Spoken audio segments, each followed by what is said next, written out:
যারা আওয়ামী লীগকে সামনের কাতারে থেকে দৌড়াইছে ওরা যদি আওয়ামী লীগ ট্যাগ নিয়ে যদি জেলে যেতে হয়, পুলিশ ওদেরকে মিথ্যা মামলা দিয়ে হয়রানি করতেছে।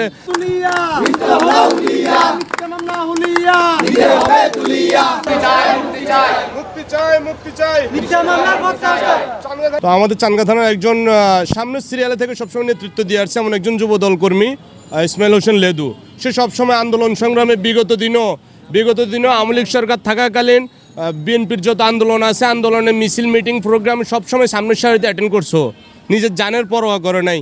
তো এখন আজকে আওয়ামী লীগ সরকার বিতাড়িত হওয়ার পরে, দেশ ছেড়ে চলে যাওয়ার পরে, এখন ওই আওয়ামী লীগের যারা আওয়ামী লীগকে সামনের কাতারে থেকে দৌড়াইছে ওরা যদি আওয়ামী লীগ ট্যাগ নিয়ে যদি জেলে যেতে হয়, পুলিশ ওদেরকে মিথ্যা মামলা দিয়ে হয়রানি করতেছে এবং চানগা থানার পুলিশ ওকে অ্যারেস্ট করছে। ওর নাকি একটা ওয়ারেন্ট আছে, মানলাম আমরা ওয়ারেন্ট আছে, ভালো কথা, ওয়ারেন্ট আছে, ওয়ারেন্টের প্রেক্ষিতে যেটা আসে ওটা হবে, কিন্তু ওকে মিথ্যে মামলা ট্যাগ দিয়ে ওকে নিয়ে যাও, ও তো একদম যুবদল কর্মী। 10ই মেতে আমাদের ঐতিহাসিক পোলোগ্রাউন্ড মাঠে তারুণ্যের সমাবেশ, তারেক রহমানের নির্দেশে তারুণ্যের যে সমাবেশ হচ্ছে, সমাবেশও বিশাল মিছিল নিয়ে অংশগ্রহণ করেছিল পোলোগ্রাউন্ড মাঠে।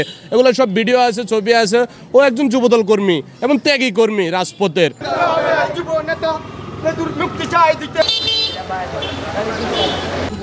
নির্দোষভাবে নিয়ে গেছে আমার ভাইকে, নিয়ে অত্যাচার করে মারছে, মেরে থানাতে গলায় দিছে নির্দোষভাবে। আওয়ামী লীগের 5টা মামলাতে গলায় দিছে।